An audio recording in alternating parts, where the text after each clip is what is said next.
Bismillahirrahmanirrahim. Assalamualaikum warahmatullahi wabarakatuh. Kebawah Dulia Maha Mulia Paduka Seri Baginda Sultan Haji Hassanal Bolkiah Muizzuddin Wad Daulah Ibni Almarhum Sultan Haji Omar Ali Saifuddin Saadul Khairuddin Sultan dan Yang di-Pertuan Negara Brunei Darussalam berangkat ke Kubah Makam Diraja bagi majlis tahlil untuk ayahanda, bonda dan anakanda Kebawah Dulia Maha Mulia Almarhum Sultan Haji Omar Ali Saifuddin Saadul Khairuddin, Almarhumah Duli Raja Isteri Pengiran Anak Damit dan Almarhum Dulian Teramat Mulia Paduka Seri Pengiran Muda Haji Abdul Azim. Berangkat sama paduka-paduka anakanda dan adinda Kebawah Dulia Maha Mulia, Dulian Teramat Mulia Paduka Seri Pengiran Muda Mahkota Pengiran Muda Haji Al-Muhtadi Billah, Menteri Kanan di Jabatan Perdana Menteri, Dulian Teramat Mulia Paduka Seri Pengiran Muda Abdul Malik, Dulian Teramat Mulia Paduka Seri Pengiran Muda Abdul Matin dan Dulian Teramat Mulia Paduka Seri Pengiran Dikadung Sahibul Mal Pengiran Muda Haji Jeffrey Bolkiah.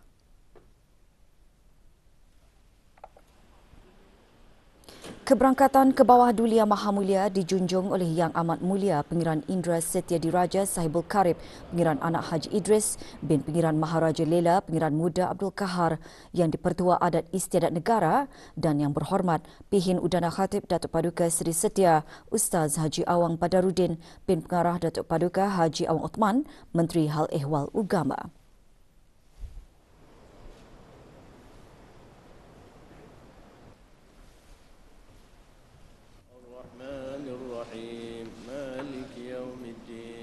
Majlis bermula dengan bacaan surah Al-Fatihah dipimpin oleh Yang Berhormat Pihin Orang Kaya Paduka Seri Utama Datuk Paduka Seri Setia Haji Awang Salim bin Haji Besar, diikuti dengan tahlil dan doa tahlil.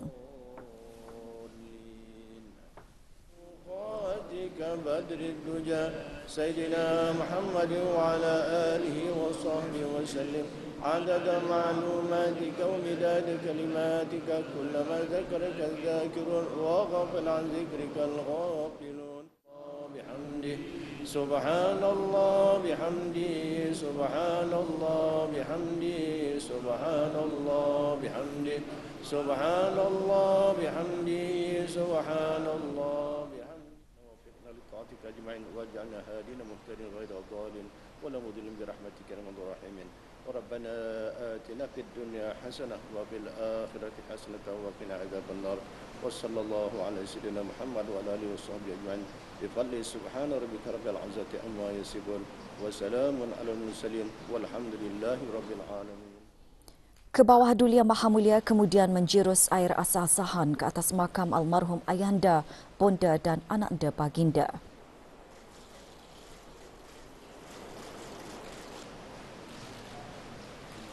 Juga menjirus air asah-asahan Dulian Teramat Mulia Paduka Seri Pengiran Muda Mahkota.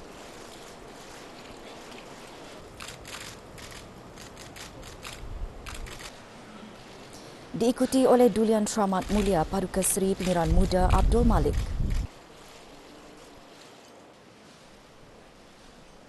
Disusuli oleh Dulian Teramat Mulia Paduka Seri Pengiran Muda Abdul Matin. Kemudian diikuti oleh Dulian Teramat Mulia Paduka Seri Pengiran Dikadung Sahibul Mal Pengiran Muda Haji Jeffrey Bolkiah.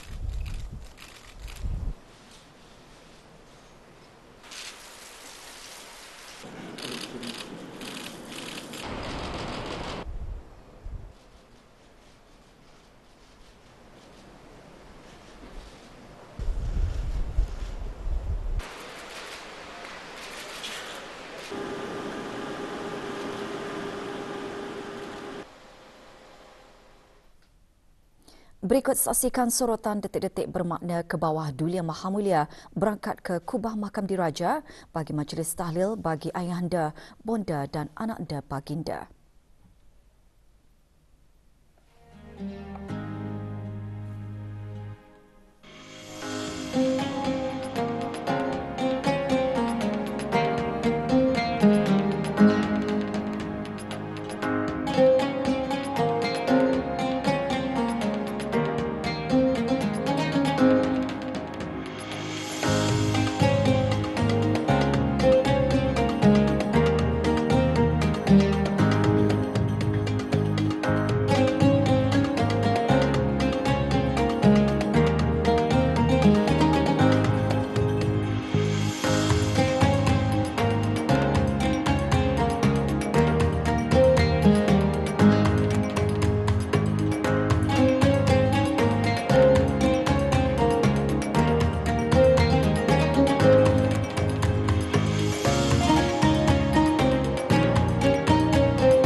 Imunisasi rutin adalah salah satu asas penjagaan kesihatan yang penting kerana ia merupakan titik permulaan bagi penjagaan kesihatan dari awal kehidupan kanak-kanak untuk menjalani kehidupan yang sihat.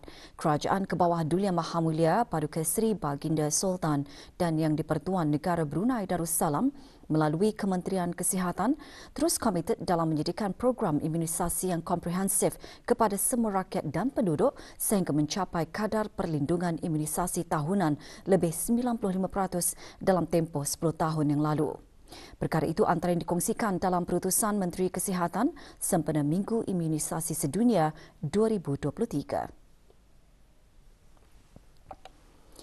Yang Berhormat Datuk Seri Setia Dr. Awang Haji Muhammad Isham bin Haji Jaafar berkata, walaupun negara Brunei Darussalam dilanda pandemik COVID-19, perkhidmatan imunisasi rutin kanak-kanak terus dijalankan sebagai sebahagian daripada perkhidmatan penting untuk melindungi penduduk daripada risiko penyakit yang boleh dicegah dengan vaksin.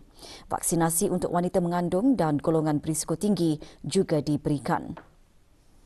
Program vaksinasi kebangsaan COVID-19 yang dilaksanakan pada 3 April 2021 telah memberikan perlindungan tambahan terhadap jangkitan COVID-19 kepada rakyat dan penduduk di negara ini.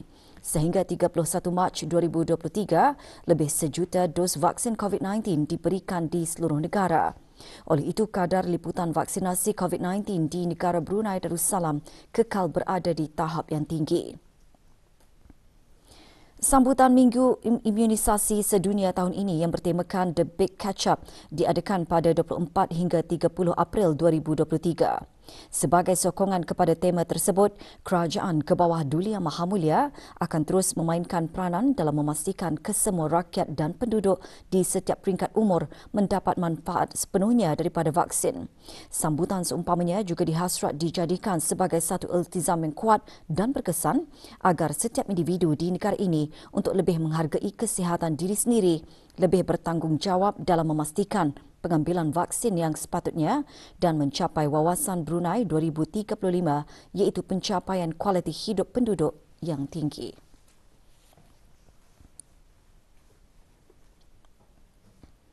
Laporan mengenai gas rumah hijau yang telus dan baik penting bagi perakaunan gas rumah hijau negara Brunei Darussalam. Melaluinya juga dapat membantu untuk mengetahui perkembangan negara terhadap ikrar dan komitmen negara dalam mengurangkan pelepasan gas rumah hijau.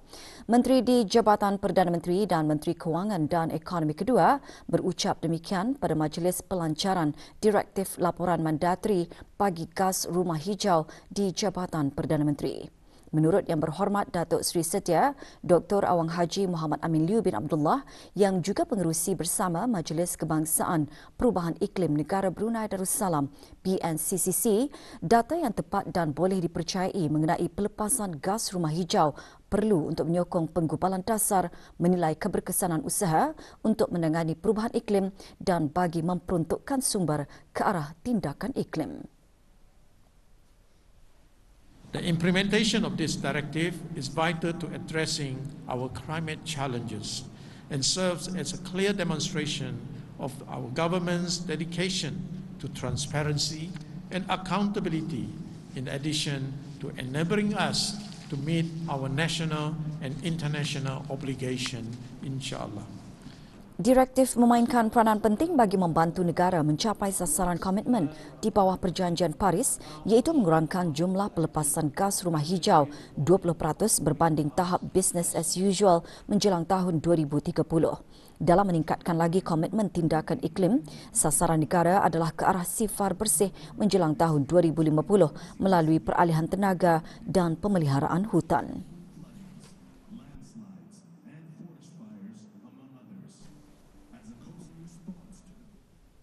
Dengan memanfaatkan kepelbagaian pengetahuan dan pakar dari pihak berkepentingan, kreativiti dan inovasi akan dapat menghasilkan penyelesaian yang baharu, inovatif dan bijak. Pengukuhan rakan kongsi antara sektor awam dan masyarakat peniaga diperlukan ke arah menangani cabaran yang akan dihadapi di masa akan datang bagi mewujudkan kestabilan makroekonomi yang lebih baik serta menjadikan ekonomi negara lebih mampan. Perkara tersebut dikongsikan oleh Menteri di Jabatan Perdana Menteri dan Menteri Kewangan dan Ekonomi Kedua dalam ucap tamanya semasa persidangan perniagaan Brunei 2023. Yang Berhormat Datuk Seri Setia Dr. Awang Haji Muhammad Amin Liu bin Abdullah turut menyatakan Asia Tenggara antara pasaran internet yang kian berkembang pesat di dunia.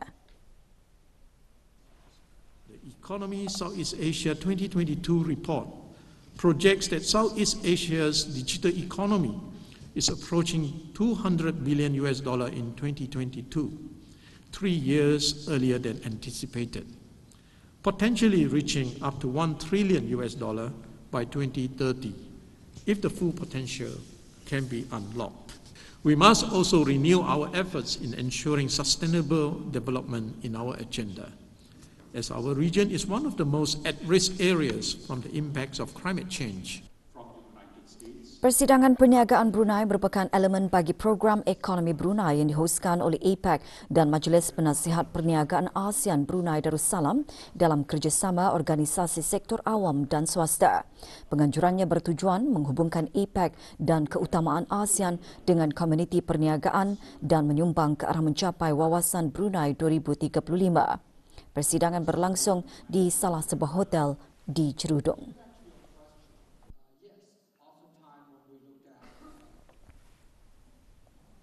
Majlis Penasihat Perniagaan ASEAN APEC mengadakan majlis resepsi bagi anggota, kaki tangan, tetamu luar negara dan rakan program ekonomi Brunei. Majlis berlangsung di Hub Tenaga Brunei, Dermaga Diraja, Bandar Seri Begawan. Yang Berhormat Datuk Seri Setia Dr. Awang Haji Abdul Manaf bin Haji Mutusin, Menteri Sumber-Sumber Utama dan Pelancongan, dalam ucapannya berharap agar anggota APEC, kaki tangan, tetamu luar negara dan rakan akan menikmati keindahan alam semula jadi, kepelbagaian dan kekayaan budaya serta perayaan Hari Raya Aidilfitri di negara Brunei Darussalam.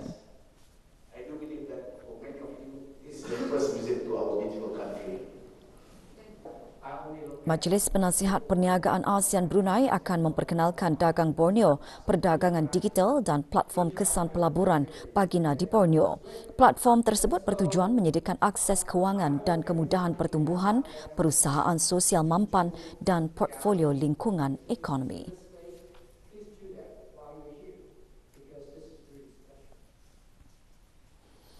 Selaras dengan tema ASEAN 2023, ASEAN Matters Epicenter of Growth, Majlis Penasihat Perniagaan ASEAN telah menggunapakai tema ASEAN Centrality Innovation for Greater Inclusivity yang menggariskan usaha bagi memastikan tidak ada pihak yang tercicir sepanjang proses pembangunan rantau ASEAN. Pengerusi Majlis Penasihat Perniagaan ASEAN dan Pengerusi Dewan Perdagangan dan Industri Indonesia menyatakan 5 bidang keutamaan yang diperkenalkan oleh Republik Indonesia sebagai pengerusi ASEAN Pact, antaranya pembangunan mampan, transformasi digital dan keselamatan makanan. For sustainable development, the two legacies are, number one is the ASEAN Net Zero Hub, and the second one is actually the Carbon Center of Excellence. On digital transformation, we have three legacies. The first one is what we call ASEAN QR Code. This is very important. This is also very symbolic to create ASEAN centrality. We have also what we call the Wiki Entrepreneurs, which is basically is a platform to connect small, medium enterprises in ASEAN to be connected among each other. And the third digital transformation is actually what we call the marketplace lending platforms. Negara Brunei Darussalam akan menghantar 4 pegawai angkatan bersenjata di Raja Brunei ABDB sebagai ahli pasukan pemantau dan bantuan di Mindanao, Republik Filipina. Majlis penyerahan bendera diadakan di Bolkiah Garrison. Penyerahan bendera negara Brunei Darussalam disempurnakan oleh Major Jeneral Datuk Paduka Seri Haji Muhammad Hazaimi bin Bul Hassan, Pemerintah ABDB, kepada Komander Muhammad Zuhdi bin Haji Abdul Razak, Tentera Laut Diraja Brunei selaku Ketua Delegasi. Bagi mendukung kerjasama serantau, negara Brunei Darussalam akan terus memberikan sokongan dalam memastikan keamanan dan kestabilan serantau.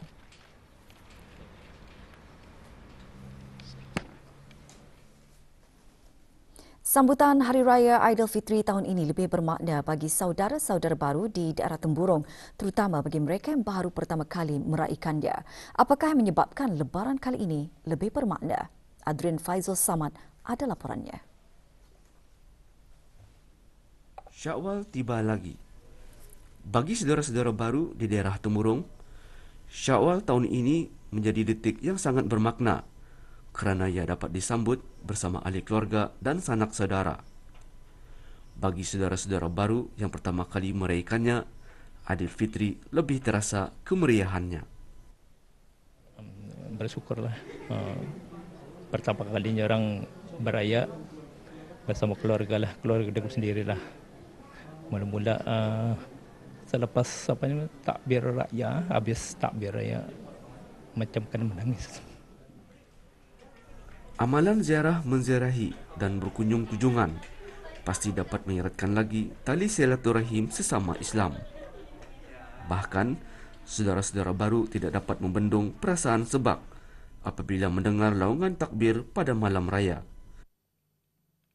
Kami di surau kan tuh buat takbir, jadi memang terharu lah.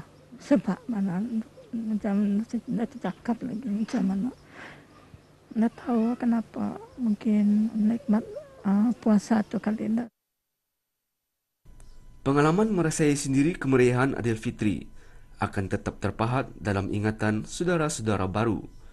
Mereka menyifatkan kemeriahan tersebut sebagai nikmat daripada Allah Subhanahu Wa Taala yang wajar disyukuri. Laporan Adrian Fazul Samad untuk Berita RTB.